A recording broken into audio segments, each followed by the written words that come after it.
This is a game-changing discovery in Assassin's Creed Shadows. I didn't even think this was possible, but I found a way to apply 2 afflictions on one weapon, poison and bleed,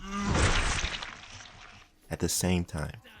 So in this video, I'll break down exactly how it works and why it's so powerful. There was an ongoing debate about whether or not bleed or poison was stronger, which affliction does the most damage, or which one is just more effective overall. For my personal opinion, I think that it's bleed because of the sheer burst damage that you can apply once it's built up. But others say that poison is stronger because it provides utility as well as ticking damage over time. Plus they vomit, so it distracts the enemy for a long while, giving you the opportunity to take them out or deal significant damage. So this is a topic that's subjective at best, but I don't have to worry about that in this case because I'm dealing both of the best affliction damages at the same time. Let me tell you exactly how to do this. I was messing around with the bloodletter, and I'm on a hunt right now for an all purple build because, I mean, it's no point in using all legendaries when you're using 𝐿𝐻𝐻's Fury Trinket. I'm going to make a video specifically about that, and we can go into all of those details. But this video isn't necessarily about showing the build, because I was in the middle of doing it, and I found this out. I'm like, oh, I got to show you guys this right now.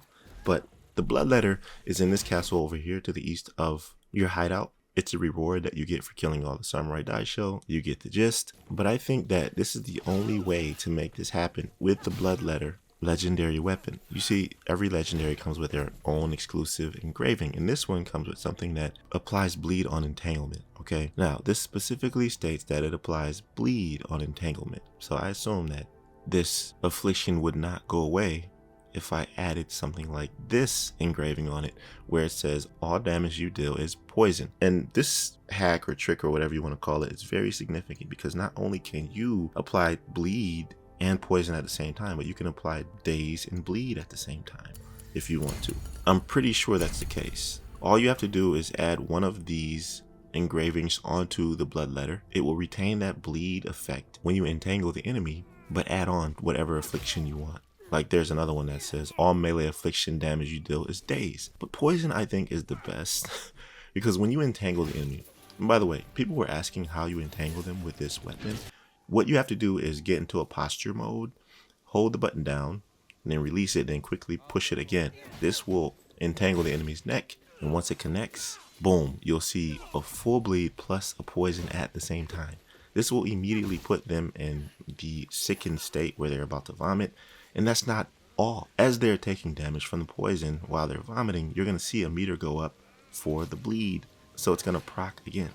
And this is the same case with daze, right? When they are sick, the damage that's dealt from the poison, since you have daze or bleed, it's going to apply whatever affliction you have on your build. This right here either one-shots enemies on your same level, or it chunks enemies on higher levels, like 6 or 7 levels higher than you. Like I said, with bleed builds, I only get a challenge from fighting enemies that are significant levels higher than me.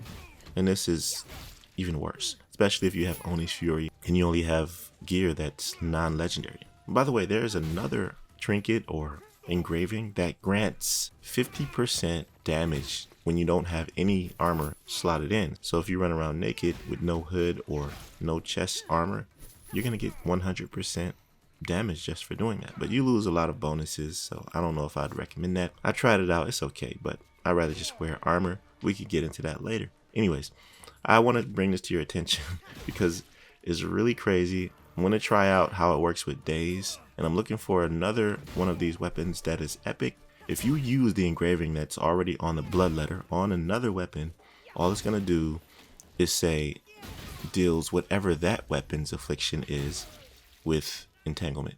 And I think that you should definitely try this out. I don't know if it's a bug, maybe this was intentional, but this is the only case where I was able to see you dealing a double affliction bonus at the same time. Let me know what you think about it in the comment section below. Appreciate you watching this video, and if it helped you out in any way, then drop a like. Don't hesitate to subscribe to my channel if you're new here. I'll see you in the next one. Be right out.